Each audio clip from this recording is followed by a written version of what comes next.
You know, it's funny. When you decide, okay, I'm going to get a little healthier, I'm going to get a little stronger, and you kind of dip your toe into the world of fitness advice and immediately get hit by like a tidal wave of information. Yeah. It's almost comical. Right. Every website, every social media feed, everyone has the one true way. Mm-hmm. And you end up just feeling more confused than when you started. Absolutely. I think that's the classic information overload problem that we have today, right? Yeah.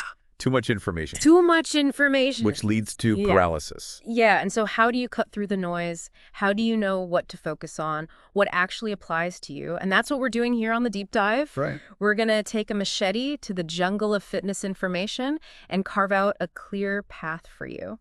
I like it. So today, we're diving deep, no pun intended, into a really cool resource that we found called Strength and Conditioning Interrogations. And this is a series of interviews by Alwyn Cosgrove. A lot of you will recognize that name. He's a really sharp guy in this field. And he interviewed a whole bunch of experts. I mean, it's really a who's who of the strength and conditioning world. Yeah. Really great to see so many different perspectives in there. Yeah. Right? And it's not just one person's dogma. Exactly. You're getting all these people who have worked with everyone from elite athletes, pushing the absolute limits of human performance down to just everyday people trying to be a little healthier, a little more active. And you get to see where all those core principles align, but also where there's some disagreement, some different approaches, depending on the context. And they're all really practical too, right? So you can actually pull things from these interviews. Oh, absolutely. And that's what we're going to do.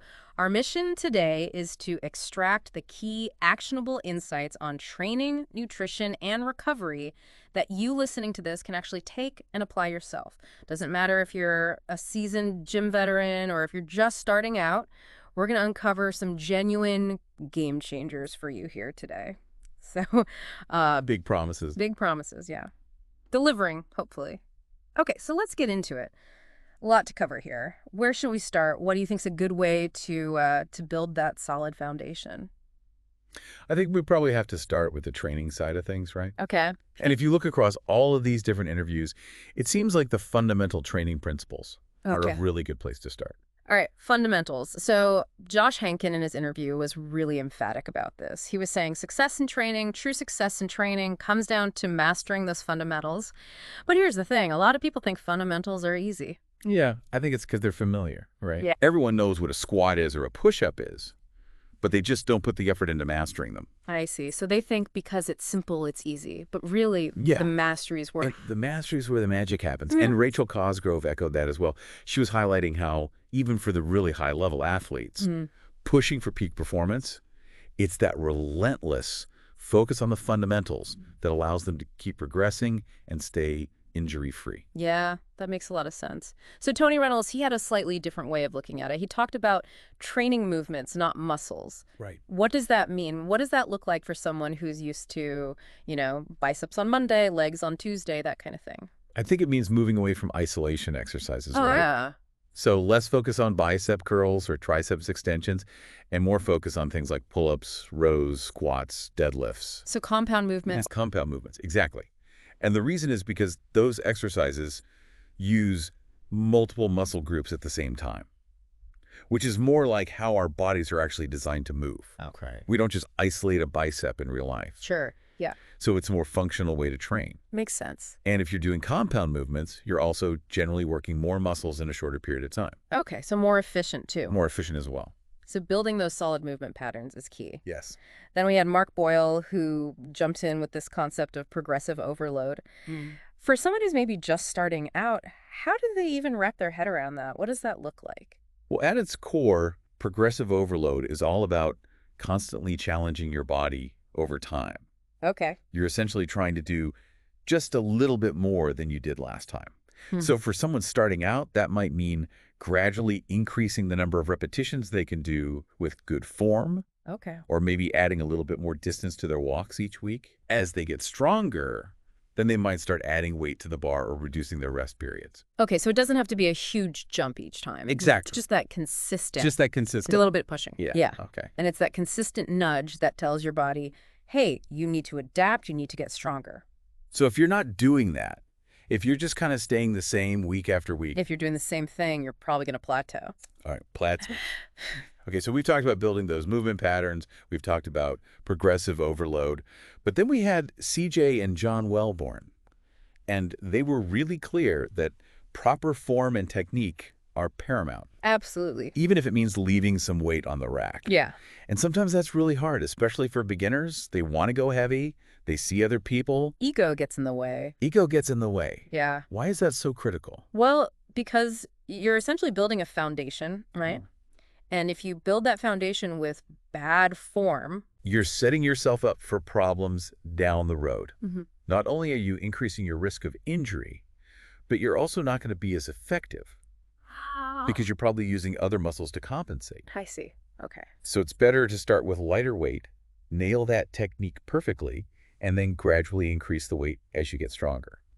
All right, so we've talked about the importance of variety, too. Wellborn mentioned not doing the same workout day in and day out, but he emphasized still following a solid structure. How do you balance those two ideas? I think it's about strategic variety, not just randomness. Okay. So yeah, you want to mix things up to Mm-hmm. keep your body guessing and to prevent boredom. Right. But you still want to make sure you're working all the major movement patterns. Okay. So for example, you might change the variations of your squats or incorporate different presses, Mm-hmm. but you're still focused on the fundamentals. Gotcha. So strategic variety within a solid framework. Okay. That makes sense. It does. And it seems like compound movements kept coming up as a real cornerstone. Yeah. CJ, Wellborn, Tom Venuto, Jeremy Fry, all of them talked about how important these movements are. Yeah. Why? Well, we kind of touched on it earlier, right? They work multiple muscle groups at the same time. Right. So they're incredibly efficient. But they also elicit a bigger hormonal response from the body, Oh, I see. which can help with muscle growth and even fat loss. Okay. And they're more functional, too. They mimic the movements we do in real life. So for busy people who, can't spend hours in the gym, compound movements. Compound movements are definitely the way to go. The bang for your buck. Yeah.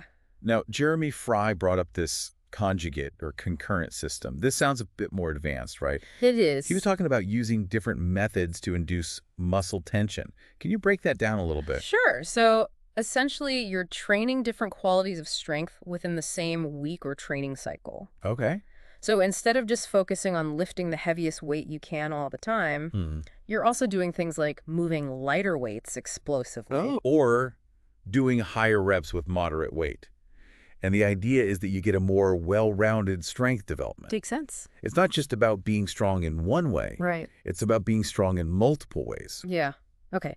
Now, interestingly, Alwyn Cosgrove himself emphasized the value of bodyweight training. And it's not just for beginners. Right. He's saying it should be an ongoing element, especially for core strength and stability. Definitely. Body weight exercises are great because they don't require any equipment. You can do them anywhere. Right. And they build a great foundation. Yeah. Think about planks, push-ups, squats, lunges. Yeah. Those are all great exercises. Okay.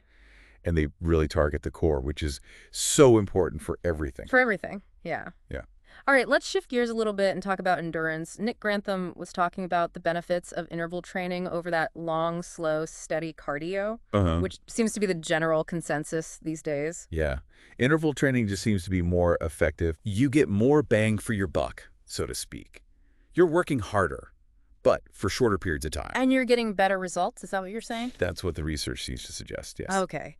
Now, we also heard about this HAOS training from Juan Carlos Santana and Jim Liston. They're talking about open agility drills and reacting to cues. I'm guessing that's more for sports performance than general fitness. Yes, CAOS training is all about reacting to the unexpected. Okay. So you're doing these drills where you have to change direction quickly based on a visual or verbal cue. Okay.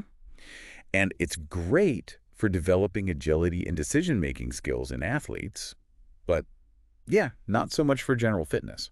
I see. Okay.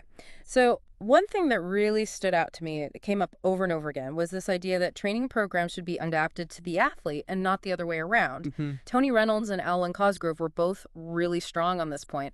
Why is that so important? Because everybody is different. Yeah. We all have different goals, different training histories, different bodies. So what works for one person might not work for another. Makes sense. And trying to force yourself into a cookie-cutter program that doesn't take your individual needs into account is just asking for trouble. Trouble. Okay. Nick Grantham had a really interesting observation about coaching men versus coaching women. He was suggesting that, with men appealing to their ego a little bit, using facts and figures, that seems to work. Yeah. But with women, it's more about feelings and technical soundness. Interesting. What are your thoughts on that? I mean, is there any truth to that? It's definitely interesting, right? I mean, it's always dangerous to generalize. Sure.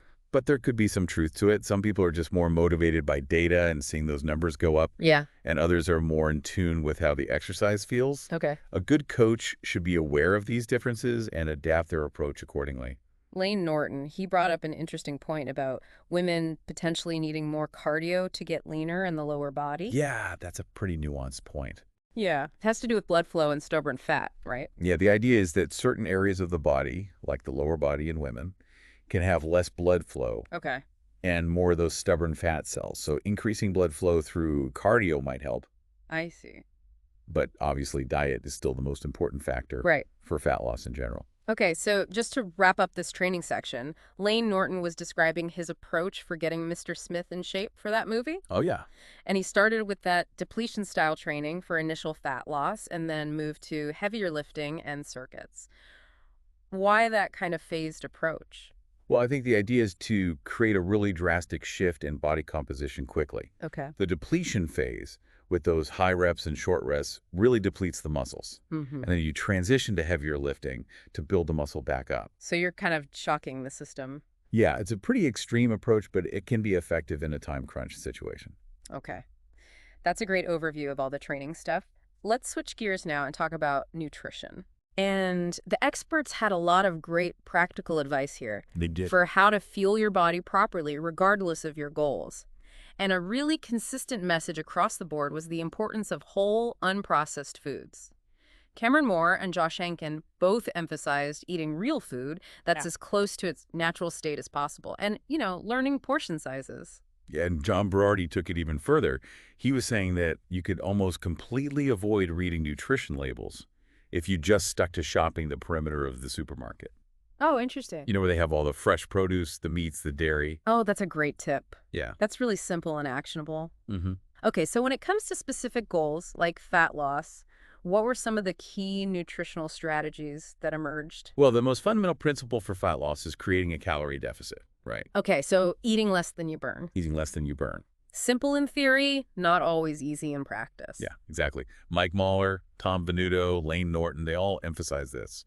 And Cameron Moore recommended keeping a food journal. Ah, so you can actually see. So you can track what you're actually eating. Yeah. Because it's so easy to underestimate. Easy to underestimate, yeah. Now, for those whose goal is to build muscle, the experts talked about needing a calorie surplus.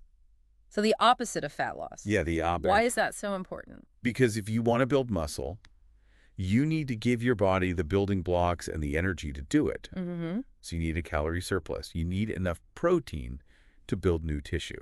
Okay. And John Berardi really just put it simply. He said, eat. Chuckles. Okay, just eat enough. Eat enough of the good stuff. Eat enough of the good stuff. Lane Norton had a more moderate approach. Okay. But the message is the same. You need to eat enough to grow. All right, so eat to grow. Now, we got some good advice for vegan athletes from John Berardi. Yeah, he emphasized that vegan athletes need to be really conscious of their calorie intake. Okay. Plant-based foods tend to be less calorie dense, so you have to eat more of them to get the same amount of calories. And you also have to make sure you're getting enough protein from a variety of sources. Okay. To make sure you're getting all the essential amino acids. And protein intake was a recurring theme. CJ mentioned that general guideline of 1 gram of protein per pound of lean body mass for building muscle. Is that a good rule of thumb? Yeah, that's a pretty standard recommendation for people who are lifting weights. Okay. It ensures you're getting enough protein to repair and rebuild muscle tissue. Okay. And both CJ and Lane Norton talked about carbohydrate timing, specifically around workouts. What's the benefit of being intentional about your carb intake? Well, carbs are your body's primary source of fuel during exercise. Okay. So having some carbs before your workout can help you perform better. Mm-hmm. And then having carbs after your workout helps to replenish those energy stores and aids in recovery. Okay, so it's about timing those carbs strategically. Exactly. All right, last thing on nutrition. CJ mentioned Dr. Hatfield's zigzag diet. Ah, the calorie cycling approach. Yeah, so you vary your calorie intake each day. Yeah. The idea is that it can prevent your metabolism from adapting. Oh, I see. and potentially lead to better results. But the research on that is still a bit mixed. Okay. So more to be explored there. All right, let's move on to what I think is a really overlooked aspect of fitness recovery. Yeah, recovery is so important, So important. but so many people neglect it. Yeah, and the experts had a ton of knowledge here. Let's start with sleep. Corey Beasley, Lee Taft, CJ, Tony Reynolds, they all emphasize the importance of getting around 8 hours of quality sleep per night. Yeah, sleep is when your body repairs itself and rebuilds from your workouts. If you're not getting enough sleep, you're not going to recover properly. All right, so sleep is key. We also heard a lot about post-workout nutrition, specifically within that 30-minute window after training. Nick Grantham, Mike Mahler, Tony Reynolds, they were all talking about that. Why is that time frame so important? Because it's all about replenishing those energy stores and kickstarting the muscle building process. So you want to get some carbs and protein in your system as soon as possible after a tough workout. Got it. Okay, and active recovery. So moving your body even on your rest days. Corey Beasley and Tony Reynolds recommended things like sled dragging or even just playing basketball. Yeah, it's not about being completely sedentary. Okay. It's about light activity that increases blood flow to the muscles without stressing them too much. So you're helping your body recover. Yeah, exactly. Okay, foam rolling came up a lot. Oh yeah, foam rolling. Corey Beasley, Cameron Moore, Lee Taft, they all talked about the benefits of self-myofascial release. John Berardi was even talking about using foam rollers back in 1991. Wow, okay. So it's not just a new fad. Clearly not, yeah. So what are the benefits of foam rolling for the listener? Well, it can help to address muscle tightness and improve flexibility. Okay. You're essentially breaking up those knots in your muscles Oh, I see. and improving range of motion. Okay. Now stretching, we talked about that too. Nick Grantham suggested static stretching on off days, targeting areas like the hip flexors, hamstrings, lower back, glutes, while Corey Beasley recommended lighter stretching for the muscles you've just trained. Yeah, there's a difference between static stretching and dynamic stretching. Okay. Static stretching is holding a stretch for a longer period of time, while dynamic stretching involves movement. I see. Static stretching is generally better for improving overall flexibility, while dynamic stretching can be good for warming up before a workout. Okay, makes sense. Now, manual therapies like massage and active release techniques came up as well. Yeah, those can be really beneficial for addressing specific muscle imbalances or chronic tightness. Okay. They can also be helpful for injury prevention and recovery. So if you're feeling really tight or you're having some recurring pain, those might be things to explore. Yeah, definitely worth exploring. Okay, ice baths, they came up too. Juan Carlos Santana and John Berardi both mentioned using ice after hard training. Old school, but it works. It does. Cold therapy helps to reduce inflammation and soreness. Okay. And then Nick Grantham talked about the importance of strategic rest, even advocating for taking a few days or a week off if you're feeling completely burnt out. Yeah, you have to listen to your body. Pushing through fatigue is a recipe for disaster. Disaster, okay. Tom Venuto had an interesting point about training frequency impacting recovery, especially for those of us who aren't using performance-enhancing drugs. Right. If you're not using drugs to enhance recovery, you need to be more mindful of how often you're training. Okay. Your body needs time to rebuild, so maybe you train a muscle group less often, Right. but with more intensity when you do. So you got to adjust that training frequency. Yeah. Okay. Last but not least, let's talk about mindset and continuous learning. Right. Because it seems like having the right mental approach is just as important as the physical side of things. Yeah. You can have the perfect training program and the perfect diet, but if your head's not in the game, you're not going to get anywhere. So Nick Grantham was talking about discipline. That's a fundamental requirement for success, he says. Coming from a martial arts background, he knows a thing or two about discipline. Chuckles, he does. And then we have this recurring theme of continuous learning. Cameron Moore, John Wellborn, Alwyn Cosgrove, Tony Reynolds, all these guys talked about how important it is to keep learning, keep reading, keep seeking advice from more experienced coaches. Chad Smith even had this rip and read method where he's just constantly reading. Yeah, he's taking advantage of every spare moment. Yeah, he's squeezing it in. So why is that ongoing education so important in this field? Because things change. Right. New research comes out, new methods are developed. Yeah. If you're not staying up to date, you're going to get left behind. Okay, so be a student of the game. Exactly. Now, Josh Henkin had some really straightforward advice. Just be a doer. Take action on your goals. Don't just talk about it. Actually do it. Easier said than done sometimes. It is. It is. But action is where the results are. And Corey Beasley and John Berardi, they both talked about the importance of enjoying the process. Because if it feels like a chore, you're not going to stick with it. Yes, sustainability is key. Yeah. If you hate your workouts, Right. you're not going to do them. You're not going to do them. Okay, critical thinking. That was another big theme. Don't just blindly follow the latest fads or the gurus. Josh Henkin, Tom Venuto, Tony Reynolds, all these guys were emphasizing that. Yeah, you have to think for yourself, question what you're being told, look for evidence. Don't just fall for the hype. Exactly. All right. Rachel Cosgrove talked about setting one goal at a time and really focusing on that before moving on to the next one. Yeah, that's a great strategy. It is, yeah. Don't try to do too much at once. One step at a time. One step at a time. Yeah. Wow. We really went deep there. We did. A lot of information. A lot of information. But it's really cool to see these consistent themes running through the advice of all these different experts. Yeah, I think it really highlights those fundamental principles that are important no matter who you are or what your goals are. And for you listening, remember this was just a curated selection of insights. There are a lot more nuggets of wisdom in those original interviews. So if something really resonated with you, go back and listen to the whole thing. We encourage you to explore further. Absolutely. And most importantly, take action. Yeah. Think about what you've learned today and ask yourself, what's one small change I can make starting today to improve my training, my nutrition, or my recovery? That's a great question to end on. What's one small change you can make starting today? We've given you the tools. Now it's up to you to use them. You've got this. You've got this. Thanks for joining us on this deep dive. We'll see you next time.